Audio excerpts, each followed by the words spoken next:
What up, Mr. Kate Chicago Sweetheart, also known as The Shit Show. You're here with me, and we're sitting with Mark's podcast.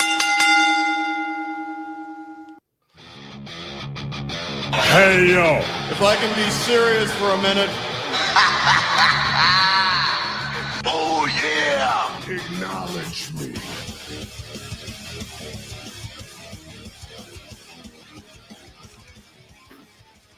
What's going on, everybody? Come on in, sit down to episode number 168 of the Sit Down Marks podcast. Today, it's all about SummerSlam. We got Primo and Dylan here with me today. We're about to go over nights 1 and 2. But before we do, I want to thank everybody watching on YouTube and Facebook and everybody listening on Spotify, Apple Podcasts, iHeartRadio, all those podcast platforms out there.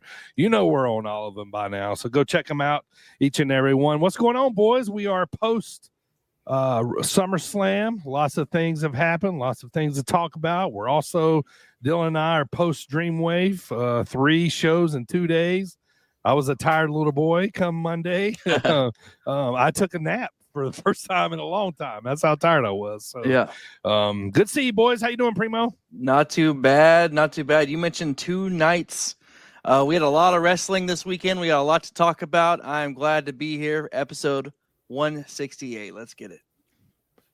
And Dylan, how you doing, brother? You logging the miles, watched a lot of wrestling. We come home, had to watch more wrestling. So thank God we love this shit, right? Oh, for the love of the game. You know, we're vibing and thriving. We might be running on fumes tonight, if we're being honest, but we're going to have a good show. 2 nights of SummerSlam, 3 nights of Dreamwave. It's like you said, DB, we got a lot to talk about. Let's have some fun.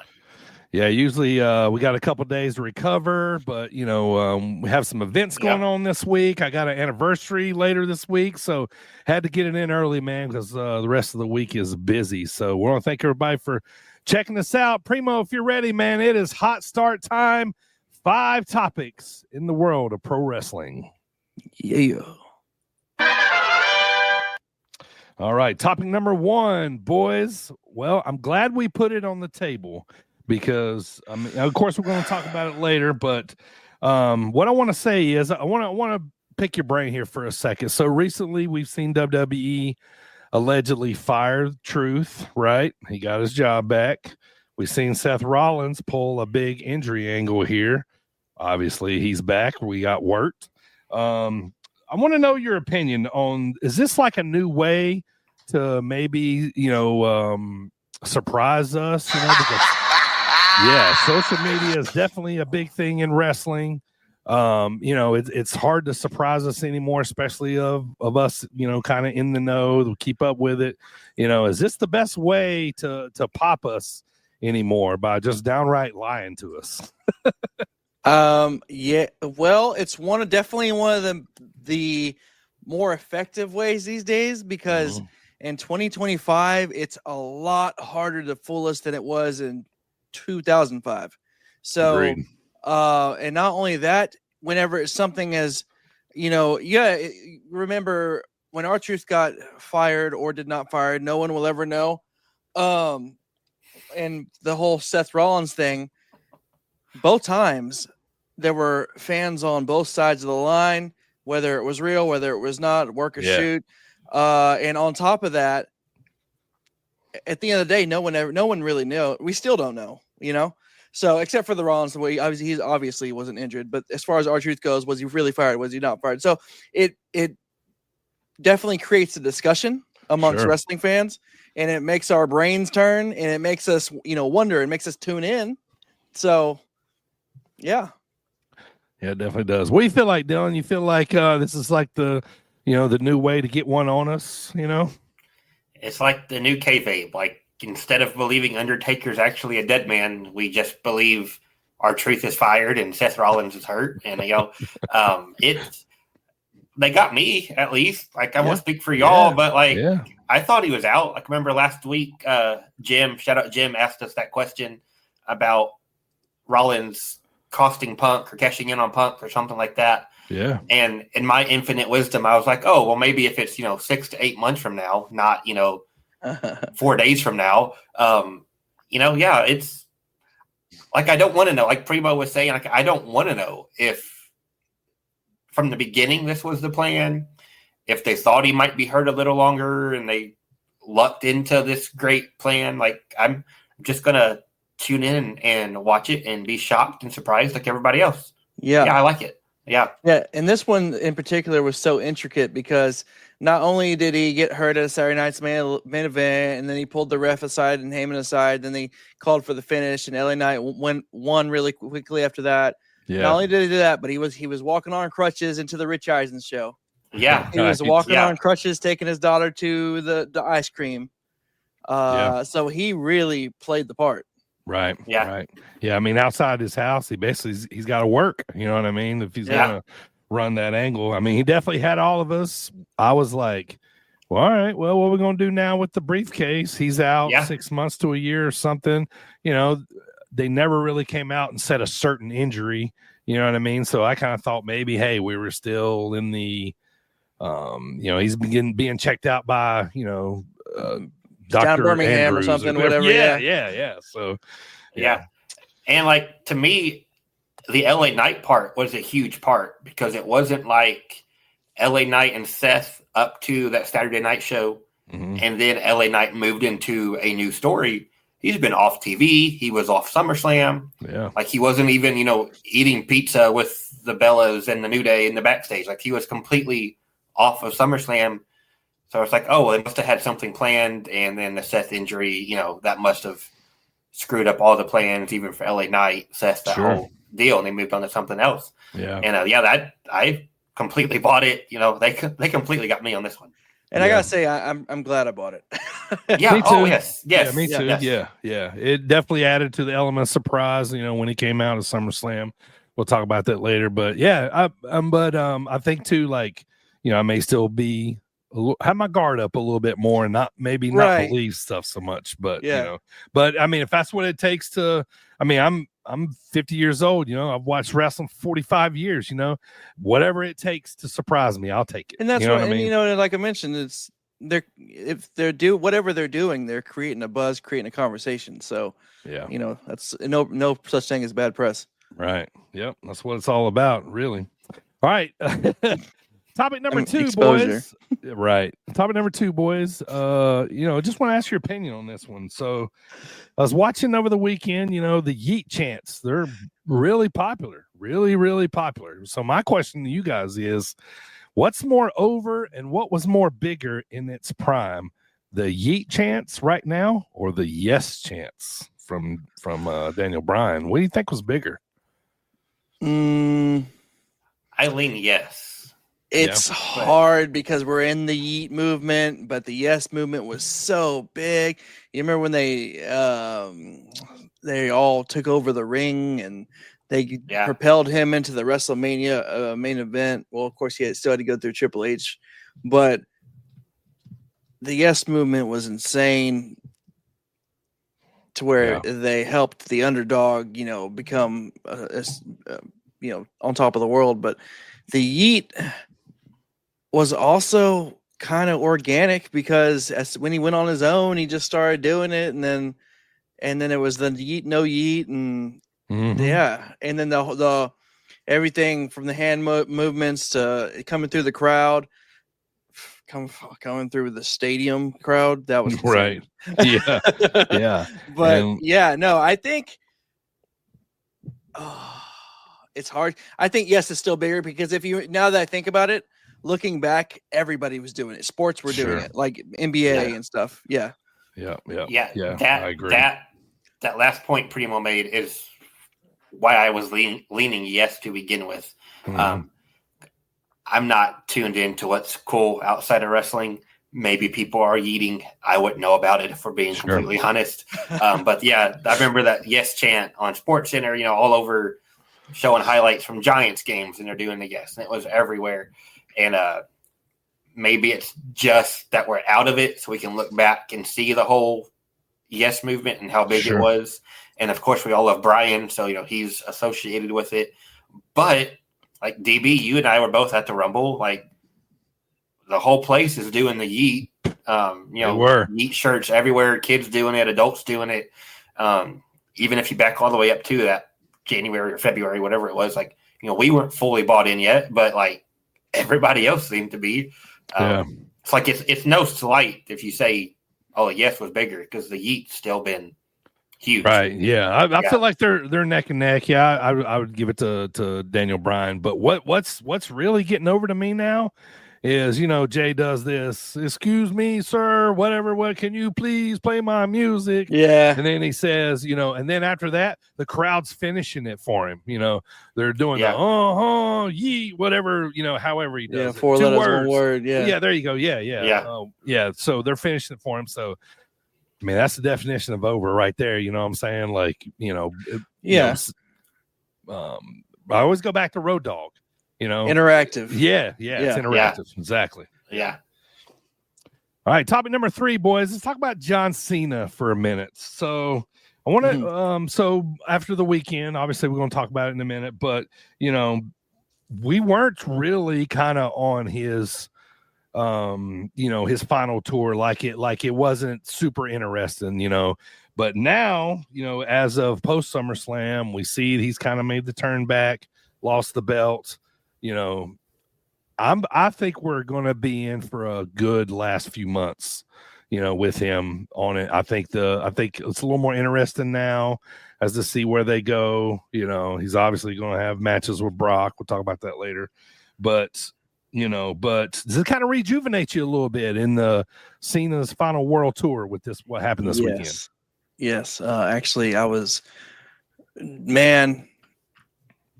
not gonna lie. Like the closer it gets to the end of the year, the more I think about, like, I might get actually kind of a little bit emotional when it comes to his last match. Yeah. But on Friday night, whenever he just said, "All right, this shit ain't basically working. I'm going to just go be me." Yeah. And he suddenly turned right back into Super Cena. Yeah. I was a little skeptical, but then I was just like, wait, well, it's a street fight. Anything goes in a street fight anyway. So I was like, I'm in. And then once I was in, and then he fought on Sunday, like, better than ever before. But no, I'm in. I am interested again. And, I mean, I think there was a few factors that fed into that, but yeah, I mean, one of them being Travis Scott not panning out, but sure. Yeah, but no, on top of that, I think that they just saw that it wasn't working, because far as it's not that his heel work wasn't working so much. I think the crowd is it's coming down to the wire, and we don't want to boo him. Right. Right. Yeah, that's the thing. Like, when he turned heel, we were all like, "Oh, this is so cool. We're finally getting heel Cena." It would have been so easy and lazy for them to do like a farewell. This is my last stop. Everybody cheer me. How boring would that have been? And then the heel run just kind of fell off. And like Primo just said, like, who actually wants to boo him at this point? Like, he's about done. We all want to cheer him. It's our last time seeing him. Last time we're seeing these certain matches. And, the way they did it just on the SmackDown before SummerSlam, just kind of be like, yeah, I'm sorry. I'm a good guy now. I was, like Primo said, I'm skeptical. Like, okay, the street fight, like, somebody's going to come out and help him win, or he's going to cheat. Even a street fight, going to cheat, quote unquote, to win. And it's all just going to be this quick ruse. I got one over on Cody and we'll finish it out. But yeah, no, I'm completely back in. Let's go Cena. Yeah. I did pop when he said the only rapper that's going to be out there beating you on Sunday is me. Yeah. Right. You think he said the heel run, it's not going to work for me, brother. Yeah. I mean, yeah. Yeah. So let's stick with Cena, man. Topic number 4. Let's look at his dates for the rest of the year. So according to Fightful, he's in SmackDown in Montreal, a little international run, Montreal, Dublin, Lyon, France, Paris, France. And then we're back to the States for SmackDown in Chicago, the 1st of September, Springfield, Massachusetts for Raw. And then he's off to Australia, and then San Diego, and then whatever his retirement match, wherever it's going to be, to end this. So let's fantasy book real quick. Let's look at that retirement match spot at the end. You know, who do you want in that spot going against Cena? That's tough. Yeah. You talking the very last one? Yeah, the very last one. Yeah. Who should he go home on? Well, now he's faced Punk, Orton. That's Rhodes. yeah. What I was about to say. Yeah.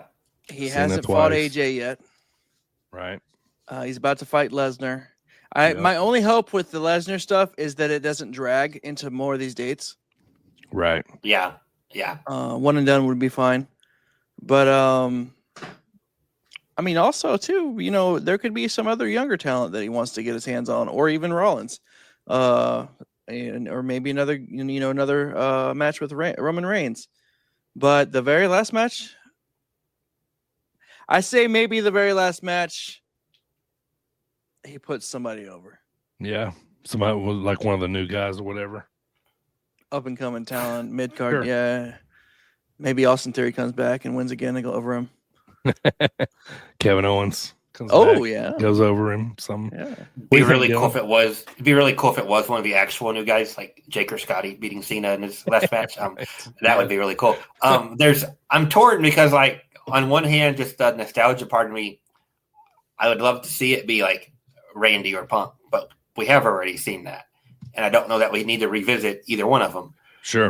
But there are still a lot of the younger people I'd like to see him with, like Jacob Fatu. Like, Oh, yeah. yes, please. Braun Breaker, Cena versus Dom would be so fun. But I don't know if any of those are like the final retirement. This is the last time you see me match. I'll go Drew McIntyre. Okay. Ooh, Get good him one. to that, like, even that next level. Yeah. Get him leveled up there on his I don't know if He- I feel he like I fights don't an know. invisible man in jorts. Yeah. I don't know if we're done with him and Punk.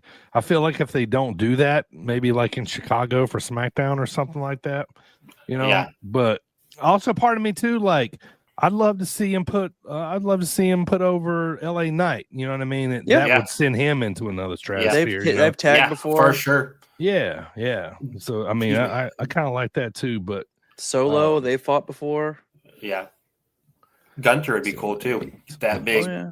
yeah, so Cena, it's Gunther. virtually 9 dates when they're getting here fast. You know, Yeah, Really and those fast. won't all be matches by any means, you know. right? What? Yeah, 3 or 4 maybe, you know, like sure. a question for you, DB. We've talked about it in the past. Hmm. One of those last ones was Springfield, Mass. Okay. You know, 2 or 3 from the bottom, it looked like. Yep. One. We've talked about that last match, and a lot of us were saying Boston. Do you think they go Springfield and Boston, or do you think there's a different random who knows what place for the last match? Yeah, I mean, I feel like they got to circle back there. Springfield, I don't know if that's close enough to West Newberry. You know what I mean? Yeah. But a December retirement match like in Boston, you know, like I mean, Yeah, a and they could. Saturday night's Just main big. event or Yeah. something, you know? Yeah. Yeah, I take that. You know what I mean? So, yeah, I'm trying to think like who else is left. You know, like of his old rivals. You know what I mean? But Yeah, If they could I mean, get, like, I don't see it happening, but if they could get Edge over there for a match, that would be really fun. But I Sure. don't see that. I don't see that one playing out. no, they're not sharing talent. Yeah. no, yeah, Yeah. especially that's something else. But Yeah. anyway, Yeah. I like that in a kind of roundabout way. I like that we don't know where they're going. You know what I mean? Yeah. Like there's nobody kind of. He's touched on a little bit of his previous opponents. You know, I was gonna say besides Cody, we've been doing the Ghost of Cena's past. right? And, Yeah, I mean, I love that. I'll always watch that. But sure. as sure. far as new talent goes, or talent he hasn't wrestled yet, I don't know. There's a lot of them. All right. Topic number 5, boys, and let's move on. I want to ask your opinion on here. So let's just say you guys own a promotion, okay? You got a star on your roster like Mercedes Moné, all right? She's got 7 titles already, and your promotion is the 8th one that she can carry. Okay. Would you do it? Would you let her win and carry your No. promotion with 7 other belts? Do you think No. that would promote your promotion enough? Or, or like, does it make you, and also too, like when she's carrying all these belts, do any of these belts make you want to watch promotion and watch her, defend any of these there? Like, this is getting ridiculous is what I'm Well, trying to number say. one, I personally don't tune in to see her, so no. Right. But also, if I was 8th promotion, no, I wouldn't. I'm not gonna be on your, on your notch of belts, or I'm Right. not gonna help you be a belt collector. Nah, in my opinion, I wouldn't. I don't think it's really. They're not all equal belts, are they? Like, No. no. See, that's part of what I'm going to get to is, okay, she's got 7 or 8. Can you name any of them? Like, obvious. Is she the TBS Yeah. champion? Who's Yeah. TBS Yeah, champion? other than the AEW one. Like, so it would just depend on what level of promotion I'm at. Sure. Like, on one hand, if I put the belt on her, she has to wrestle to win the belt. She's going to have to defend it. So I get at least 2 dates out of that. Right. That might be worth it. But like I said, if I'm a big enough promotion, I'm just throwing my title on a random Dallas Cowboys cheerleader when she makes her entrance. Like, Yeah. that does nothing for me. Like, I think she might have a Rev Pro title. Other than that, I can't tell you any of the ones she has. Something Yeah. from Japan. I always feel like Yeah, the rest of them are yeah. all overseas or something. Yeah. Yeah. So, like, if I'm small enough, yeah, if I can get a guaranteed 2 dates out of her, maybe. But if I have a big enough name on my own, I wouldn't worry about it. Well, she's like, I'll take your belt to AEW. It's going to be shown on Dynamite She has or a something. CMLL one. Like, yeah, like they all blend together. And, Yeah. and I don't blame AEW. Like, Excalibur doesn't need to be there going, she's got the TBS belt. She's got this belt. She's got, Right. he doesn't need to take up that 30 Yeah. seconds of airtime to name all of them. Right. It's just another belt. Yeah. I just wondered at this point, it's like, when somebody starts to get 2 and 3, that's usually like the main ones, but then she's carrying around I think she just won her 8th over the weekend somewhere. So she's carrying all those around. I just thought just wanted to pick Yeah. y'all's brains. Google says she has the AEW TBS Championship, the CMLL World Women's Championship, Rev Pro Undisputed British Women's Championship, Queen of Southside Championship, Owen Hart Foundation Tournament Championship, Yeah. I don't know. EWA Women's, Yeah. Primetime Wrestling, Bestia Wrestling. Yeah. Might as well give That's her 8. the. Yeah. All right. I thought she had a Yeah. Japanese one. Maybe I guess I was. Yeah. No, I did too. So, all right, let's move on, boys. That Owen Hart belt shouldn't count. That's No. Right. That's That's not basically a- Yeah. yeah, it's a tournament Yeah. belt. Yeah. All right, it's time to move on to the drop kick discussion of the week, boys. But before we do, let's hear a word from Bucky Collins. Hey, this is Buck Nasty, Bucky Collins, and you're listening to Sit Down Marks. All right, so SummerSlam over the weekend, nights 1 and 2, total attendance in New Jersey for both nights, allegedly 113,722. You're looking at 70 or so, I guess, round for attendance for both nights. I was gonna say, like, when they do that accumulative number, do they subtract the ones that buy 2-day tickets? So it's the same person, same seat. I doubt it. It's still, 2 tickets. So, Yeah. I guess, Yeah. yeah. Night 1, let's get to it, boys. Cardi B. I mean, we didn't really see too much of her, but we don't really normally see too much of the host, and that's a good thing most of the time, right? It's a great thing. Yeah. Let's talk It's about just the weird that entrance. they advertise her so much. Right. Yeah. Yeah. The entrance, is basically like a 4-tier video board, very long. Yep. I thought it was okay, but then I thought like certain people's entrances, like I thought carrying crosses with the bird, when it's coming in the beginning, I thought that looked really cool on those. but Yeah. you know, some of them it is, you know, is, I don't know, kind of The generic. Tron, the 4 banner boards. Yeah. They I definitely miss look them. better from a distance. Yeah, I miss the old Yeah, I think days so. of like a really cool themed out, you know, set or whatever, you know, but Yeah. I guess those days are gone. But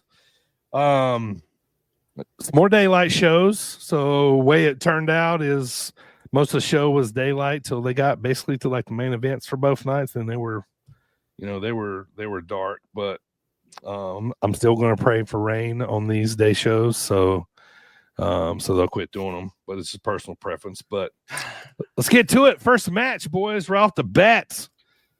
Acknowledge him. Roman Reigns, Jey Uso. Acknowledge me. Versus Braun Breaker and Bronson Reed. Man, I feel like I say this every so often, man. Yeah, but man, Roman looks like a chiseled god. Like he looks like a god of war. Yeah. Man, Yeah. he is.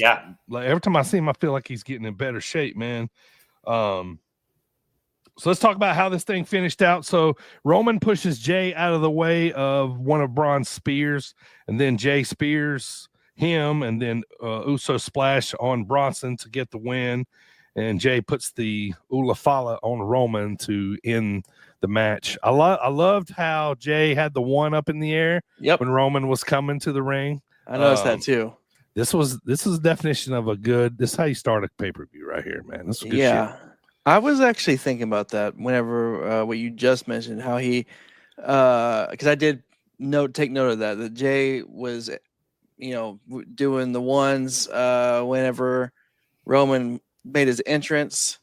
They both did it together when Roman was up on the apron, and I was just thinking, like, man, these two started the bloodline together. Yeah, and now that we're back here now, so yeah. But yeah, it was a banger of a match. Yeah, that was kind of one of my big takeaways was just the relationship between Jey and Roman. You know, it was maybe the COVID SummerSlam, if I remember right. They had match, or the one after that, you know, they had the big, like, whatever they called it, tribal combat or whatever it was. Yeah. The two of them being, you know, these heated rivals. And now Jey's holding up to one. And after Roman makes his entrance, they're both in the ring. But we were just talking about they replayed Jey's music. You know, they were with Roman there. Like, they were equals. Roman was all into it. It's not like Roman was, like, no-selling it over in the corner, like, what's going on? You know, he's into it. Loved Braun coming out with Roman's shoes around his neck. The Shula Fala. The Shula Fala. Okay, like, I love that. But we saw him with it again last night on Raw. He's the tribal Did Roman beat him and not take his shoes back Saturday? I was like, why does Braun still have his shoes? But, you know, that's the smallest of details. Really good match. Loved Roman shoving Jey out of the way to eat the spear. I thought Braun came across really good. Great open. Seemed to be nursing a knee after that. I feel like they went a little hard on the interactions between Roman and Braun. You know, Braun was every time Braun talks, I just hear Scott Steiner. You know what I mean? Like I just hear, and he's, you know, Mary's over there, like, you know, it's like pandering to the crowd, you know, about their chants, you know, and that kind of stuff. Man, like, you know, they're setting up something. I gotta say one thing that he did that I popped for, and the crowd popped for, and I was actually laughing my ass off, was when he got in the ring. And he was all amped up, and so he put his straps back on so he could take them back off. That was a good spot. I enjoyed that. Yeah, that was good. Match number 2, boys, for the women's tag team titles. The champs of Judgment Day, Roxanne and Raquel, versus the new friends, Charlotte and Alexa. This wasn't a super great match. Like, you know, I think we all kind of saw this a little bit. You know, Charlotte and Alexa winning the titles. The crowd was really into this. I thought it was funny. Charlotte came out first, got an okay pop, but Alexa come out and got a nice pop, man. But she does everywhere, right? I did like at the end of the match when they kind of showed Charlotte behind Alexa's, you know, and there was like a chance there for Charlotte to either turn heel or win the titles, and you know, and she went with winning the titles, and they get, you know, a bunch of fireworks or whatever. But I think this is good work for both of these girls for right now. Let these other young girls get going. Becky needs to jump on board with this too. You know what I mean? But yeah, I thought it was a decent match. Got the titles on them. What would you guys think? I agree. I actually liked the match. And I was rooting for them to win. And I agree. It is. I like that they're doing this right now. And like we mentioned last podcast, this pairing with Alexa has been able to bring Charlotte back to the good side with the fans. Yeah. It's gotten her away from that, that LOL Charlotte wins, get a meme that, where Charlotte shows up and gets a championship. I think that's the part that takes fans off the most, but I mean, she's a 14-time women's champion. She can do whatever she wants at the end of the day. But I'm just one guy. But no, I think right now this is a great spot for them. And you're right. Give everybody else a chance to fight over the belts. Yeah, and they'll have a big fallout, and a big nice program, and we'll take that at some point. But yeah, I like it. What about you, Dylan? Yeah, I'm basically just going to echo what's already been said.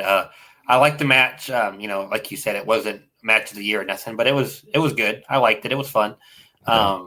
They're both like, people almost forget how much Alexa was in the title picture at one point. She was going title to title, dropping it to Sasha for a week and winning it back. Like, she was a big deal before all the stuff with, the Wyatts and taking time away and everything she's dealt with. And so it's like they're both in a title picture, but not the title picture. And they seem to be having fun with it when you catch them on interviews or backstage stuff. And I'm enjoying it. It's like a different side of both of them, kind of. It's fun. I like it. All right, Dylan, we'll stay with you here. Match number 4, man. I'll start with you on this one. Sami Zayn versus Karrion Kross. I felt like we had a chance to really lift up Karrion here. I felt like Sami could have taken this loss. I wasn't happy that he won, but he did. I don't know. That just seemed a little boring to me. But obviously other things. What do you think about Sami going over on Karrion? Karrion's got a lot of support right now from the IWC, and he's there was a post press conference chant of "We want Karrion," and they try to spin it off like it was for Brock. But what can he do, man? What can he do? His contract's about to expire too. Yeah, that's what I had heard. So I wonder if they're almost like, if there's an issue with the negotiation, so they're just kind of going to let him fade away. Sure. He does have a ton of crowd support, and it's very authentic. It's not like WWE was like, "Hey, support this guy. Look at all these piped in crowd chants." No, it was the crowd just likes him. I did at least like that, like, Sami had the chance to use the pipe, but he didn't. Like, if you're going to keep Sami the good guy, babyface, keep him in that zone. It's been a good story. I hope Kross doesn't just drop off. I hope they keep doing something with him. But like you said, the match, I thought it was just okay. Didn't love it, didn't hate it, just kind of there. I'm okay with it, but I don't love it. And let me pause just for a second, Primo, before you start. I'm a little disappointed too, man. This was SummerSlam. Nobody really did any like Karrion should have came out with some sort of cool entrance. He just walked out, basically. I expected more. Yeah, I feel like we're kind of getting away from these big entrances in a little bit here lately. But what'd you think, Primo? I thought the match was kind of mid. To be honest, it wasn't anything spectacular. Not very, as far as the rest of the weekend goes. This one wasn't that memorable. Except for the fact that we remember that Sami won and Karrion didn't. And I love Sami, but we were all pulling for Karrion Kross. So I guess it's just, we'll see what happens in the future. But overall, it was fine. I'm indifferent on this one. Sure. Yeah. Yeah. Match number 5, I'm going to stay indifferent, too, with you on this one. Like, I literally have no notes that I wrote down while I watched this match because nothing really, jumped out at me. But Tiffany retained the belt over Jade Cargill. It was there. It was was basic So- as hell. Funny story about this match. Then not only was I already not interested in it to begin with, so I had deemed it my piss break match, Right. but I did like the match even before when they were doing their entrances. I went to the bathroom. And then one of my kids asked for ice cream, so I went down to the first floor and made my kids some ice cream. Came back upstairs, and the match was over. That's how Yeah. quick it was. 6 minutes, Yeah. maybe, roughly. Yeah. Yeah, and there's part of me that likes that they kept it quick just because of how inexperienced they both are. Yeah. Like, don't throw them out in the deep water on SummerSlam and ask them to go, 30.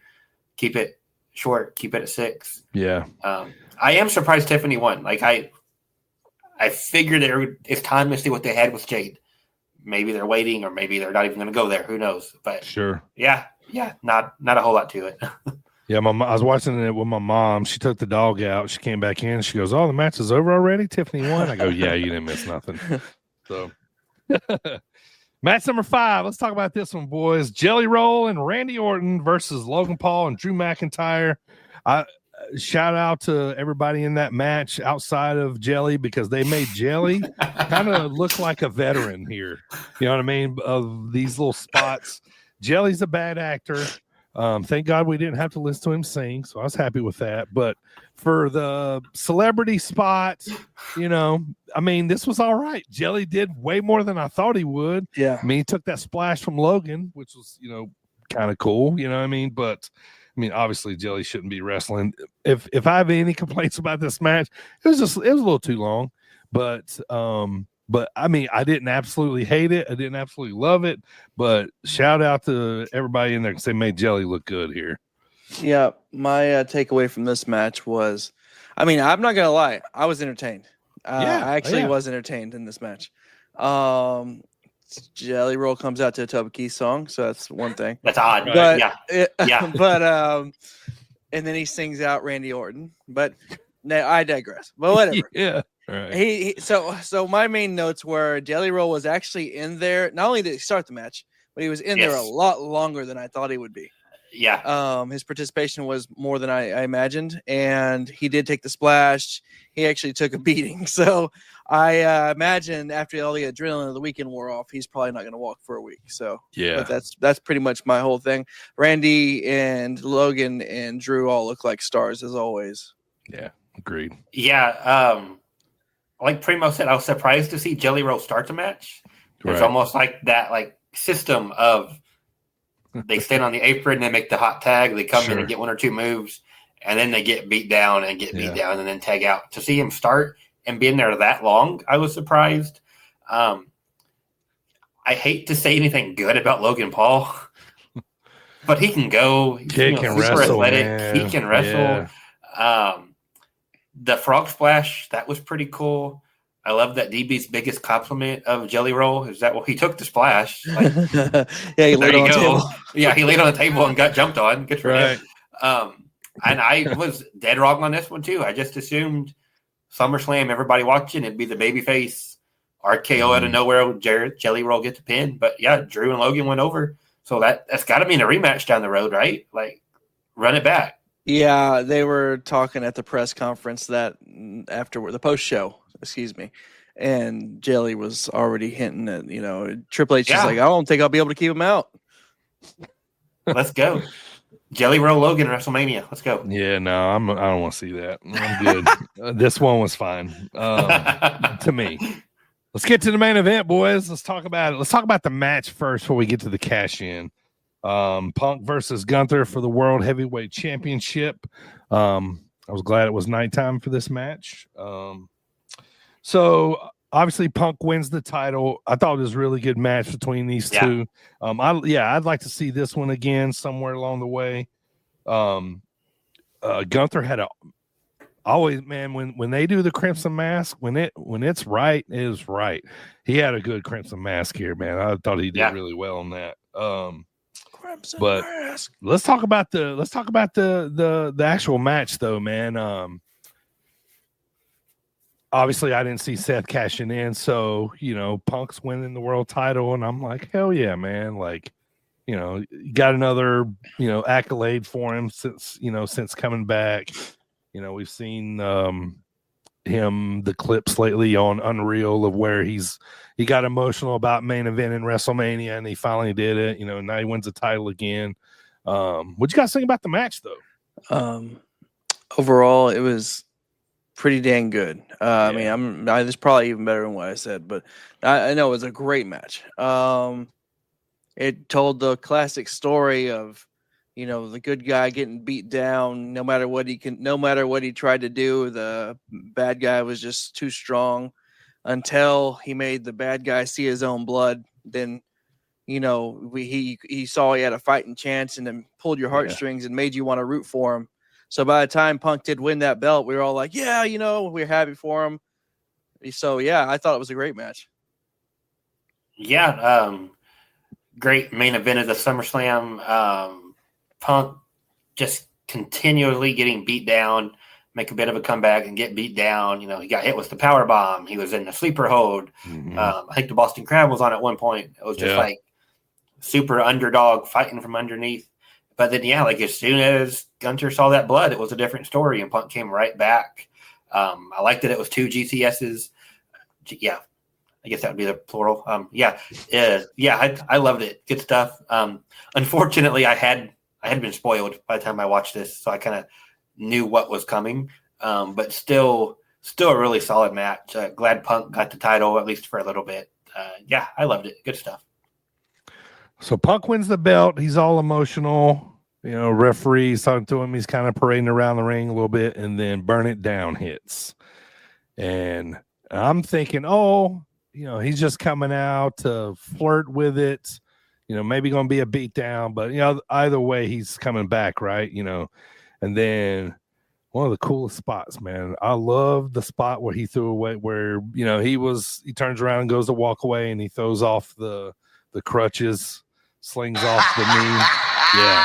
It was great, man. Seth's so good, man. Like just the timing of things, like he just nailed it, man. And I'm thinking, oh my God, and I'm like in shock. I'm also like, the hairs are kind of standing up on my arm a little bit. Now talking about, like, I love these kind of moments that I didn't see coming, and cash-ins they're gold anyway, right? Like, they're really fun to watch, because, you don't know if it's going to be a failed attempt, or it's actually going to happen, or it's actually going to go through with it. We've seen people run down there and do it, and then it didn't happen. But man, this was done so perfectly well. Still keeps the storyline going. Primo, let me start with you, brother. Your guy is back. He's the world heavyweight champion again. Describe your feelings when he came back.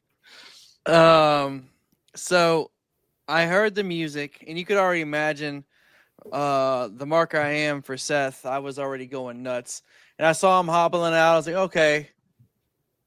But when he turned around, so my wife was standing right. I watched it right here, and my wife was standing right here beside me. She was doing something else, and as soon as I started flipping out, I was like, babe, oh my God. Like, I was doing everything. Like, Seth Rollins, he threw the thing, and I was going ape shit. Not gonna lie. I was losing my mind.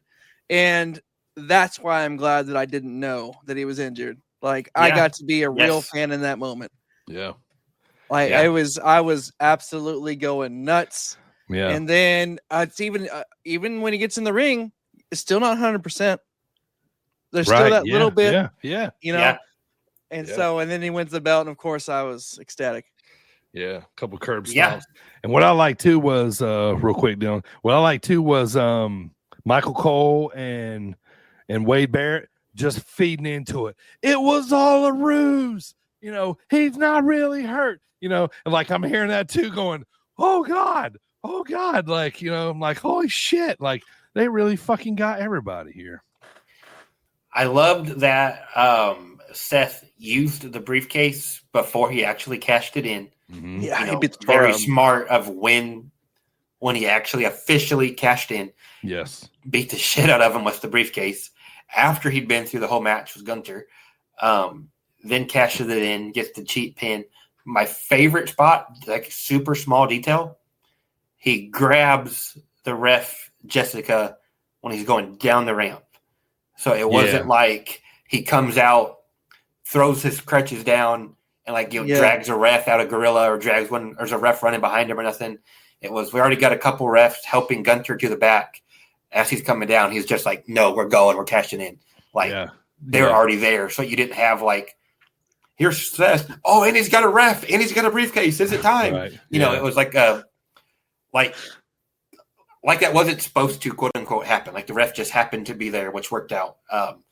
Just kind of what we talked about to open the show. You know, the not knowing, and I just happened to open Twitter, which is a stupid mistake. As soon as Dreamwave ended Saturday night, and the first thing that pops up is Seth. So I'm like, well, okay, there goes that. But kept it a secret from everybody else. Sure. Enjoyed it. Yeah, it's a great way to go off the air. Great. Yeah. Somebody said freaking kudos to Paul Heyman for being able to make it down there before he got the pin. Yeah. I know, right. Yeah, he hauled ass. Let's jump to night 2, boys. Triple H was in the ring. He said this is the biggest SummerSlam ever. Did his big, are you ready type gimmick. And then we're off to the races. First match was Rhea versus Io versus Naomi for the women's championship. Decent opener here. I think Rhea and Io are really good in these kind of matches, scrambles or 3-ways, 4-ways, whatever you call them. I think they got it right with letting Naomi win here. She had a nice little big win, good win spot here. You guys think about the opener? Cool entrance too. Her dad was the guitarist. Yeah, that's right. Yeah, that's really really that neat. Cool. No, and obviously I'm happy. That's what I wanted, and I agree. It was a good move for Naomi to win, and it was just a solid match. I mean, you can't go wrong with those three. Right. Yeah, I had set pretty sky high expectations. Just comparing it to the Mania triple threat, I don't know if it quite got to that level, but it was still really damn good. Several really sick spots. Io, weekly basis, is moving up on my favorite wrestler list. She's incredible. Everybody, you mentioned it last week, DB. Everybody shows up to watch Rhea. Hot opener. Naomi winning is the right choice. Good stuff. We'll say that Michael Cole has said multiple times that Io is one of the best wrestlers in the world right now. Yeah, yes, I believe it. Yeah, she's entertaining too, man. I love her in cage matches. I know she's gonna do something, crazy off the top. All right, next up was what some people are saying was the match of the weekend, boys. A 6-way tag team scramble match is what we're calling it. TLC tag team title match for the tag team titles. Let's see, DIY. Who all was in this thing? DIY, Street Profits, the Wyatts, Andrade, Phoenix. Fraxium, Andrade, and Phoenix, and then who? Machine Guns. Machine Guns. There we go.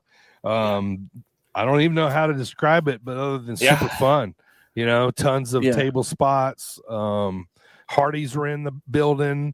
The Bully Ray 3D was in the building. We were only missing Edge and Christian, right? Yeah. But two of the three. Yeah, Wyatt's retained in a super fun match.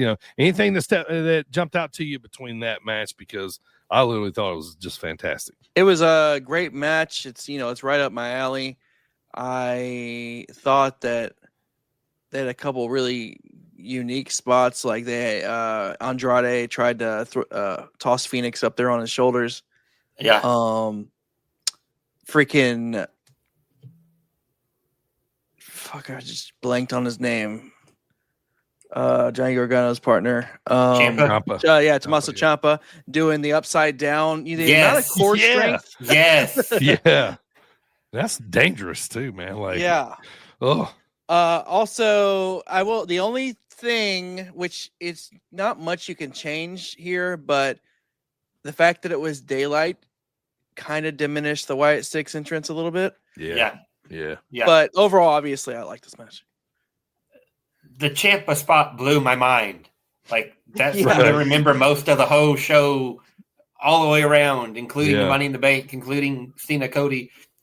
The guy's already had neck problems. He's hanging above the ring, upside down. What? How is that possible? What is he doing? Such a unique ladder spot. by now you think we've seen everything, and it's Yeah. like, what is how is it even Right. possible? The Candace bump through the ladder. Oh Like, my man, God. Candace LeRae, like, she's a legend.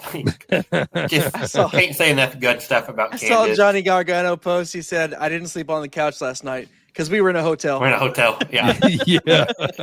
Yeah, like you guys said, like, what can you even say about it? Just Right. a car crash in the best way possible, and one Yeah. of the best matches of the weekend, no doubt. Matchup number 3 was Becky versus Lyra for the women's IC title. Becky retains the belt here after Bayley tries to help Lyra, but it backfired. I don't know. I don't know if I wanted this to go one way or the other, but I don't know. I'm never surprised when Becky wins. So Yeah, putting this right after that TLC match, I don't know if that was the best choice, because you go Sure. from the car crash of that to like a smaller car crash, a more contained car crash. And I really enjoyed the feud. This might have been my least favorite match out of their trilogy or the 4 or whatever they had. I like Becky and Lyra. Expected Bayley to show up, but for me, it was just kind of there. I didn't love it like I hoped I would. right. Yeah, I just I was just kind of cold on this all around. Like, not so much the match. I mean, the match was what it was, but I wasn't really looking forward to this one as much as the others. Right. So, like, I remember the chain spot and some other things, but it doesn't surprise me that Becky won. Yeah, no, I mean, it was fine. I just, I was already over this feud. Yeah, So, same. myself. Yeah. But Next up, match number 4 was in a steel cage for the United States Championship. Solo Sikoa, the champion, versus Jacob Fatu. Solo retains after outside help from basically all his cronies. It was okay. Definitely not my favorite cage match I've ever seen, but I did think it was funny how they touched on some things that hadn't been talked about. Like, you can all you gotta do is just get out of the cage and you win. You know what I mean? And Fatu had a chance to do that, didn't. He's holding Solo back from doing that one time. Solo's trying to climb out one time. This is okay. I kind of felt like Solo was probably going to win this after he got going, just because he kind of needed a big win. And you got all these guys helping you on the outside. One guy is pretty much brand new, you know what I mean? So you can't really have him, go down yet. So I'm expecting Fatu to have matches with all of Solo's cronies now, going up. But did you guys like the cage match? I had high expectations for it, and it did not come close to meeting my. And I can't really pinpoint, but I just thought it was meh. Oh, but it's not even that's because Solo won, because that's not a big deal to me. Right. But I just, for some reason, it just didn't hit with me that well. And like I said, this is one of the ones this weekend I was really looking forward to. Sure. Yeah, I'm the same way. I'm just kind of meh on it. And it may be because I drove home from LaSalle, and by this point I'm 5 or 6 hours into SummerSlam. Yeah, so I don't know, maybe it was just a lull. I had high expectations. I felt the finish was kind of weak, like kicking the cage door into him, but it looked like even weak compared to normal slam the cage door type stuff. Yeah. It's like they only had the cage match so Fatu could jump off of it, and they waited till Solo had already won, and Fatu jumped on other guys. It wasn't even Solo. Yeah. But yeah, I expected Solo to win, but just eh. Yeah. Yeah. One of the matches I was looking forward to the most this weekend was next, and I loved all the extra stuff that came with it. Dom, the Intercontinental Champion, versus AJ, obviously for the men's, I gotta say men's now, Intercontinental title. I loved all the Eddie tributes. AJ having the pants on, I think or the tights that mimicked what Eddie wore when they did the Custody match. Versus Ray. Yeah. AJ putting Dom over here is just warms my wrestling heart because this was a decent lead up. AJ did a lot of shit, in this, to lead up to this match, messing with Dom a lot. Dom ends up coming out with the win. Definitely think this is the right thing to do. Yeah, clean by himself. I liked it. I liked the callbacks. This did a lot for me here. I didn't see this coming with all this Eddie stuff. So, this was great. The cheating chair spot. This was great. Yeah. The lowrider, the Eddie gear. Obviously, Dom has a beautiful frog splash. All the way around, all the Eddie tributes were great. And this was a fun match. I enjoyed it. Yeah, I completely missed it being the 20-year anniversary of that custody match. Like, normally that's something I would have been more aware of coming in, and it completely slipped my mind. AJ coming out in the lowrider and the Eddie pants, like I was not expecting that at all. I was like, what are we doing? He's doing the shoulders too. Like a Southern white guy doing Eddie's shoulders. It was like exactly what you'd expect a Southern white guy to do. Primo said, I love the Eddie chair spot, the fake behind the ref's back, AJ putting it on his own head like he got hit and everything. Yeah. So I'm gonna pop every time for that. Me too. I enjoyed it, and I'm hoping it just sets up a quote unquote actual wrestling match between the two. Like we had the fun one. Now let's turn it up a couple notches and have a serious classic between the two. Sure. I think that's there. But yeah, this was a lot of fun. Yeah. Yeah. As soon as I saw his belt, or excuse me, his boot unzipped, I said, like WrestleMania 20. Yeah. Yeah. And I think Dom's gear obviously wasn't one for one, but it was based off of Ray's gear from that same the color, the color and maybe the design on it or something. Sure. Obviously, he's not wearing the mask and everything, but great throwback. All right, main event of the weekend, boys. Night 2 main event. John Cena, the champion, versus Cody in a street fight for the undisputed title. Obviously, Cena come out on Friday's SmackDown, said, this ain't working for him. So he comes out. He's acting like a face, talks to Stu. He even asked Stu if he had a run in him tonight. I thought that was funny. Can we run tonight? You ready to run? You got a run in you? And then he takes, I just love that kind of shit, man. But, I'd be so terrified to do that with a camera. I know. Halfway Without through the camera. halfway through this match, probably not even halfway through. I wrote down here, halfway through, if not more, and this is already better than Cena Cody 1. Yes. Absolutely. Yeah. I do think there was maybe too many, if I had any complaints about it, too many pinfalls maybe. Yeah. But I guess it gets a pass for the kind of match that it was.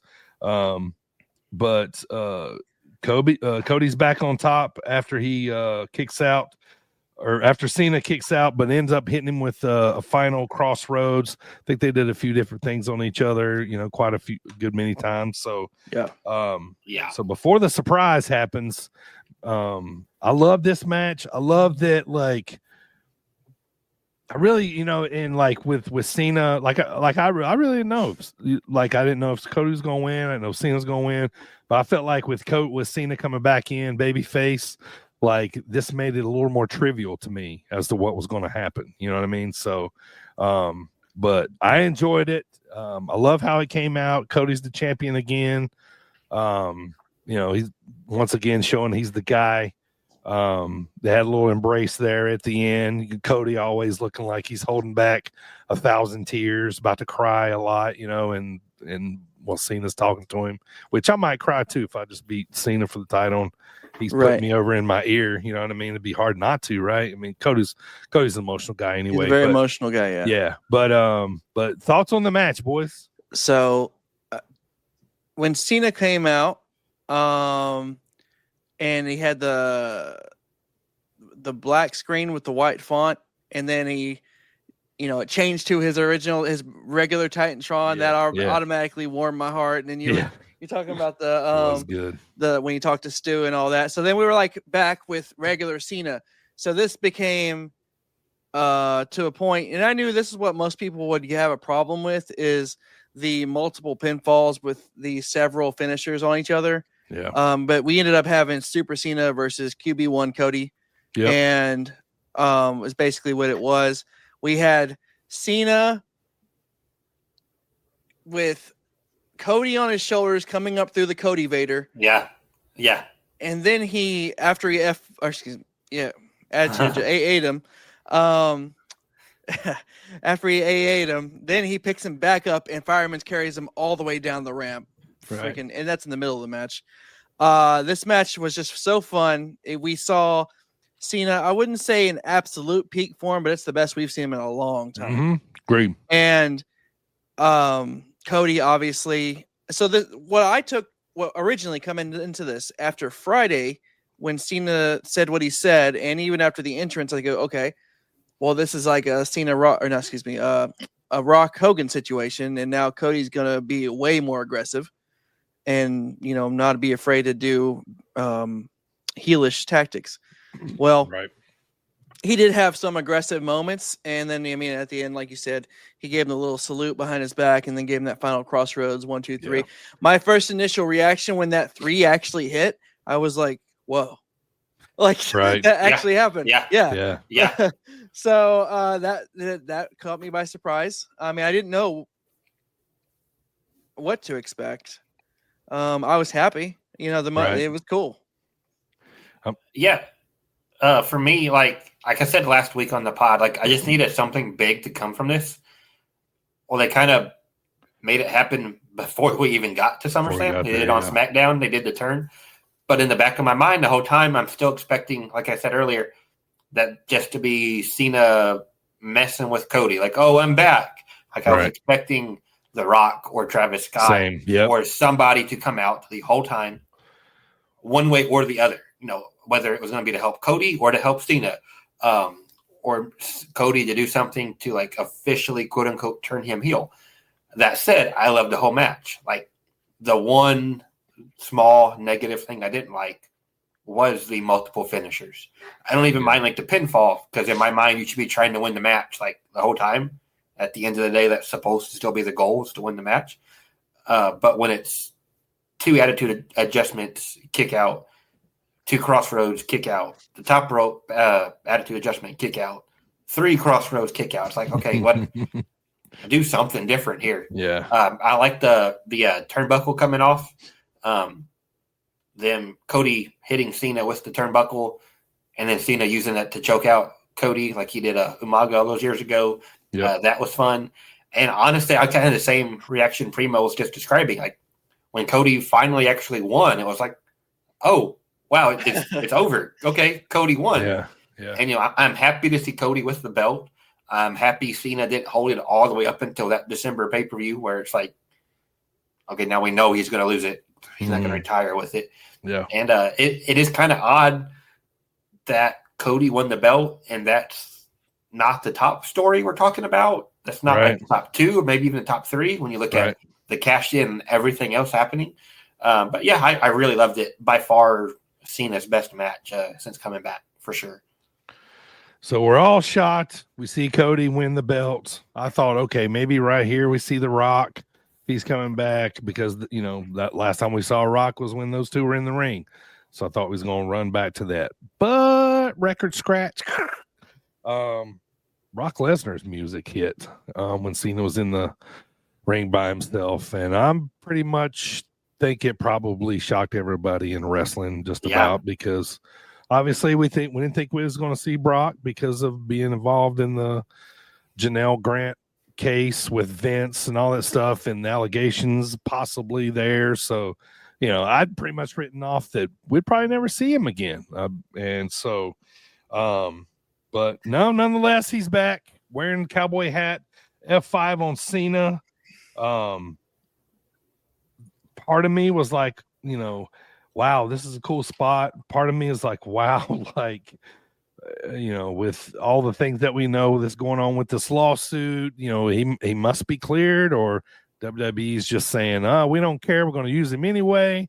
So I kind of didn't know how to feel, if I'm being honest. Like I didn't know, it's kind of like on the fence in between of wanting to, man, this is cool. We're going to see Brock and, Cena, because there's history there between them two, but in the same sense, I'm like, I'm feeling a little dirty, because I'm kind of, excited about this moment a little bit. You know what I mean? But if just didn't know which way to, my morals were coming in a little bit. You know what I mean? So Yeah. and they're still there. Like I don't know, yet. So, you know what I mean? That kind of stuff. But nonetheless, looks like we're getting Brock and Cena coming up. So, give me your thoughts, boys, when Cena's music, when Lesnar's music hit.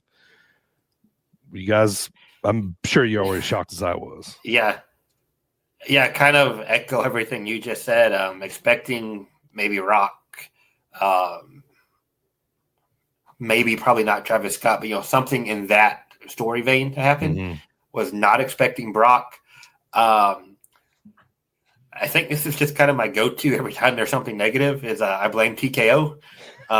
They've got all the money. Conor McGregor's been accused of everything under the sun. Sure. He only hasn't fought because he can't stay healthy. John Jones has been accused of everything under the sun. Sure. He only hasn't fought because he refuses to fight Tom Aspinall at all. They still booked him many times when there was allegations and stuff going on. Sure. But at the same time, I really want to see Brock and Gunter. I really want to see Brock and Jacob Fatu. Right. So, if we got him back, am I a bad person for enjoying these Brock Lesnar matches? Yeah, I don't know. Very mixed I need feelings. somebody to tell me that he's cleared, not involved. They did a big investigation on him, and he's trying to come back or something. In the eyes of, and this is this isn't my personal viewpoint, but in the eyes of the law, if it's alleged, not actual. Sure. Or it's it's in the case, it's written in the case, but unless he's charged formally, then we're not on the inside. So right. But at the end of the day, I'd say my initial reactions were confused because of this. Yeah. I thought this was ballsy of them too. Yeah. I was like, whoa. Then that music will just take your breath away every time. Every time. Yeah. Yeah. And as soon as that happened and he's coming down the ring, I'm like, and he's just circling like a shark looking at Cena. I'm just like, oh shit. Right.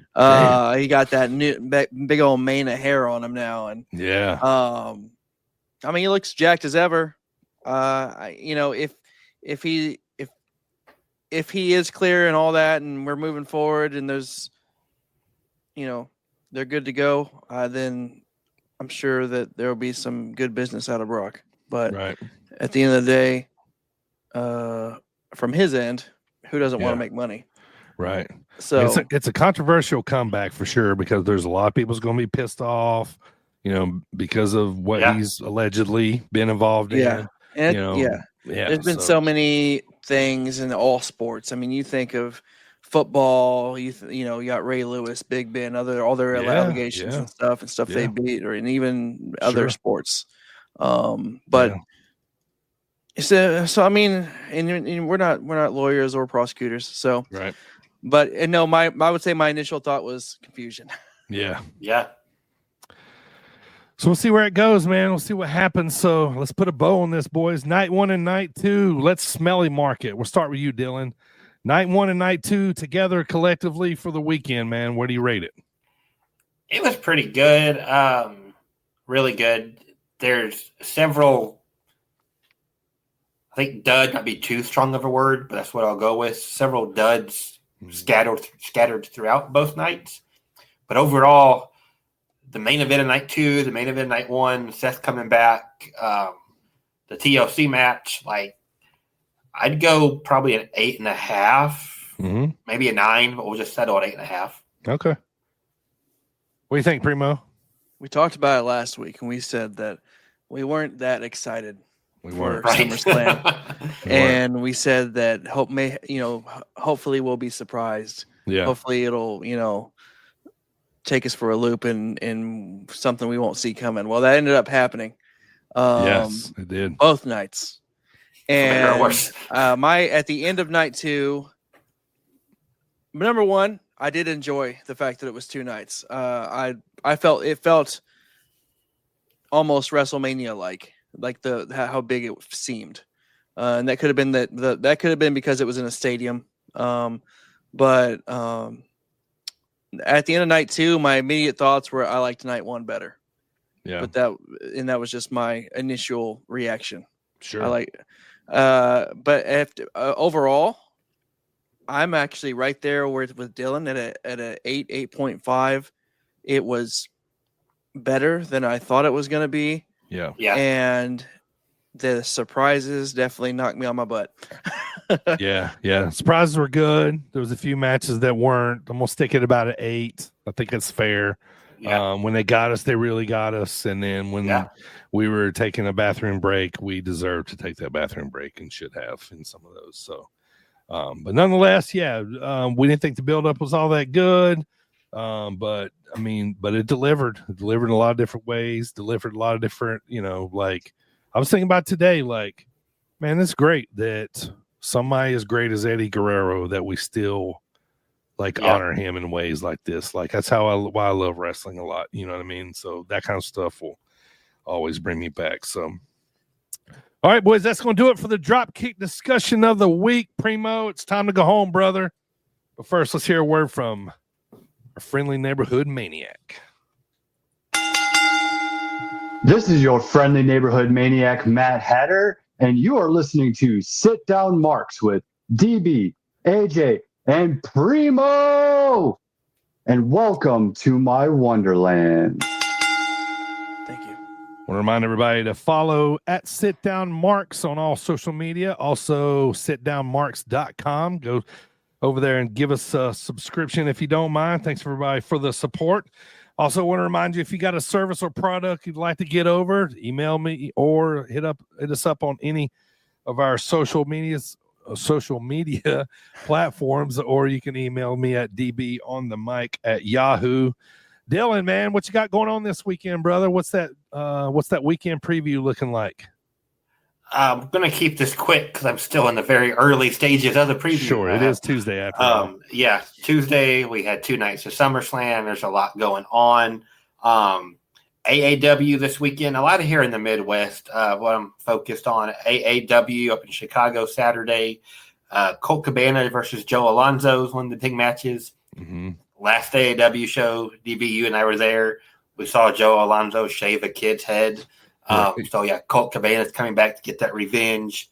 Maggie Lee, Heather Reckless for the women's title. Mm-hmm. Friends of the show, Hart and Bauer versus Bruce Hamilton. That should be fun. Black Label's back. Shotzi Blackheart versus Jordan Oliver. That should be fun. Sweet. Kylie Ray. Shout out Kylie. Just won the WWE ID women's title. I think I said that right. Yeah. Her and Cappuccino Jones. Yeah. Yeah. Kylie's taking on Layla Hirsch up there for Black Label. Limitless is back. It's their annual Vacation Lane Cup, their big annual tournament. And the Hardys are on that show. Yeah. Hardys taking on Swipe Right. Channing Thomas, world-class Channing Thomas, defending against Desmond Cole on that show. Revolver's doing a Jerry Lynn Invitational, 2 shows, 1 day tournament they got going on. And Deadlock Pro has a couple big shows. Eric Stevens coming back to wrestling.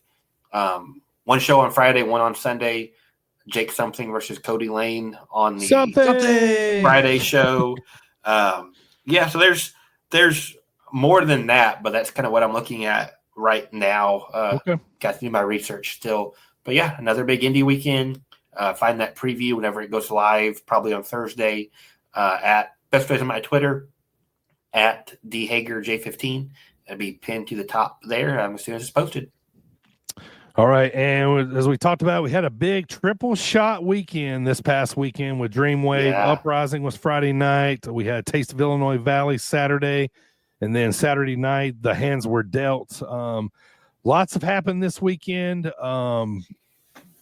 What a monster weekend it was for Dreamwave. We had the dealer's hand lottery, which all the matches were a complete mystery.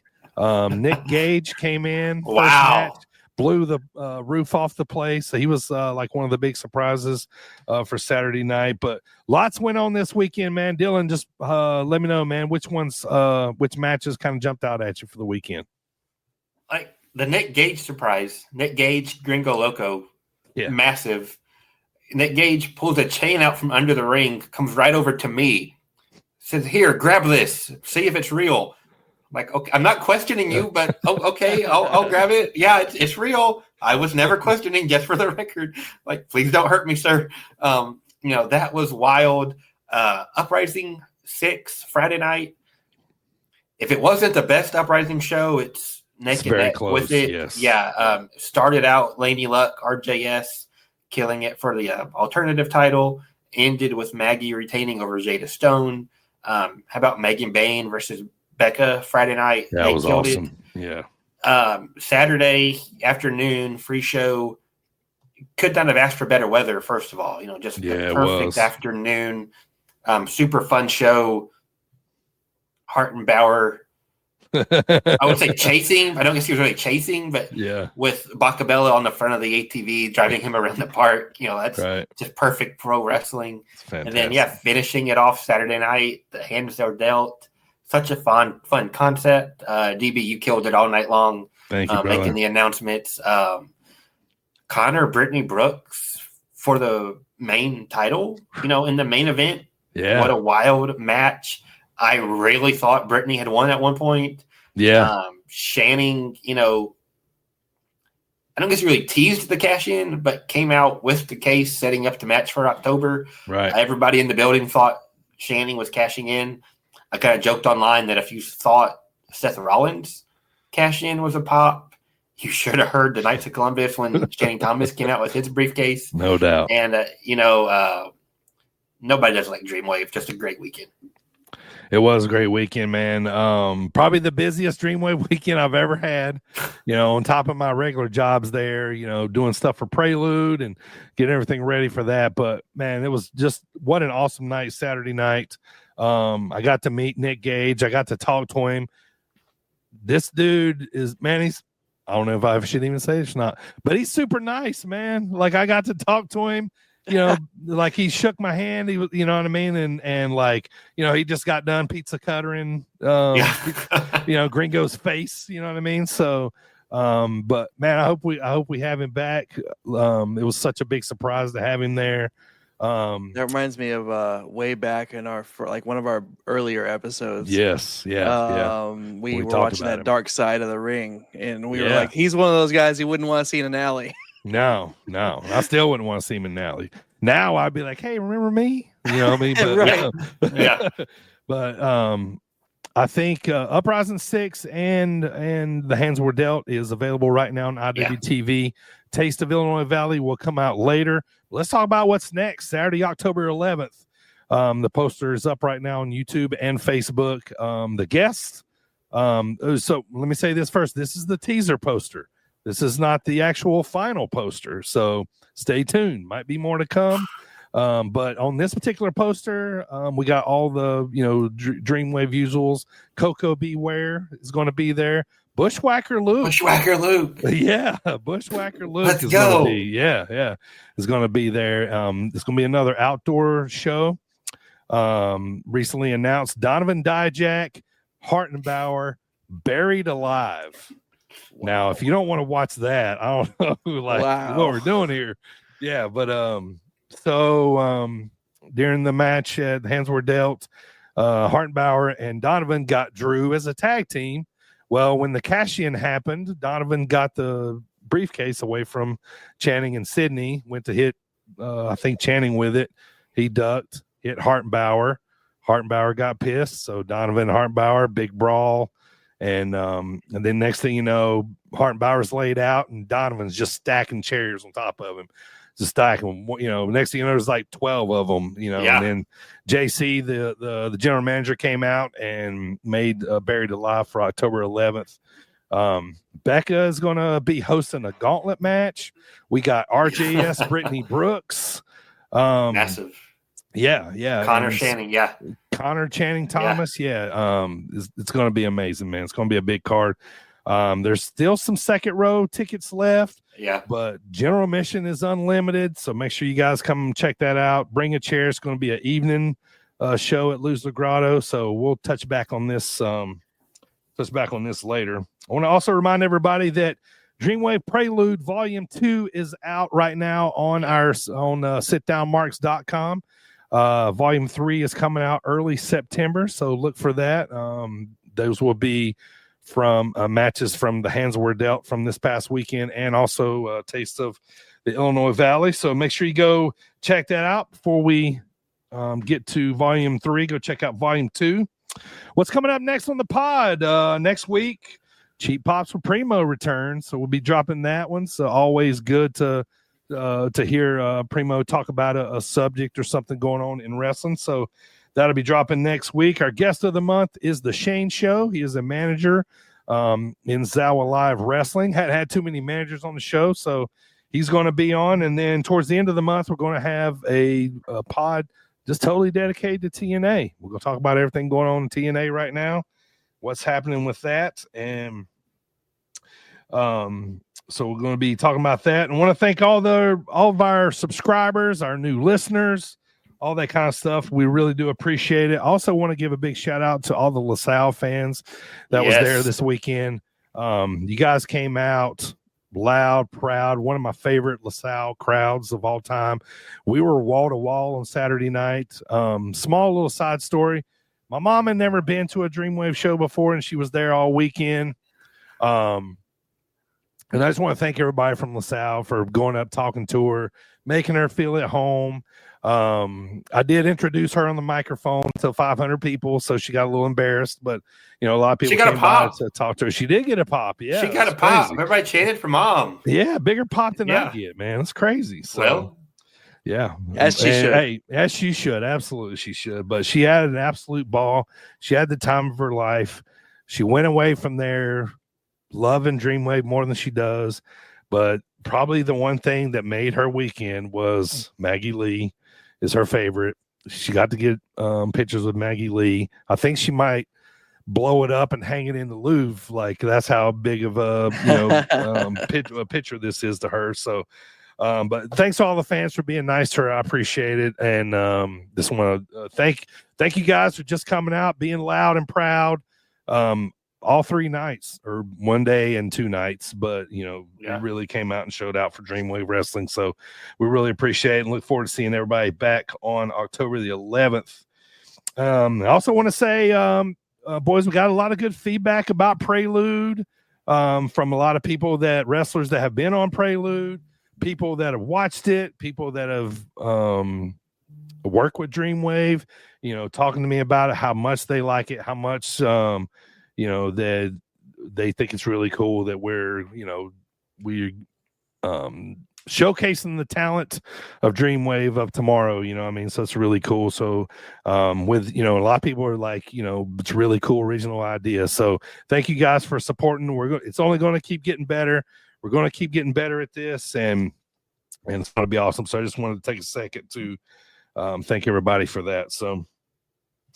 All right, boys. SummerSlam weekend is a wrap. I think we're on our way to Survivor Series now, and some other pay-per-views coming up. So I want to thank everybody for watching on YouTube and Facebook, and everybody listening on all those podcast platforms out there. For Primo, Dylan, I am the Dirty Bird. Thank you guys so much for listening to us. We really do appreciate it. And thanks again. We'll see you guys. Primo, I'll talk to you next week. How about that? Right in your ear holes. All right. Keep spreading the good word of wrestling. Thanks, everybody. We'll see you guys next time. Adios.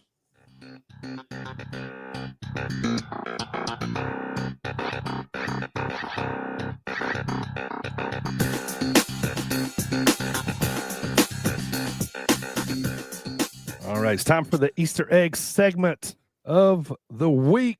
Here it is, boys. 1992 Halloween Havoc poster. Spin the wheel, make the deal. This one is from Sunday, October 25th, from Philadelphia, Pennsylvania, 1992 WCW Halloween Havoc. So let me talk about a couple of things that happened on this. Obviously, spin the wheel, make the deal. It kind of reminded me of, it was mystery random matches, kind of like what we did at Dreamwave over the weekend. Sting beat Jake Roberts in a coal miner's glove match. In this.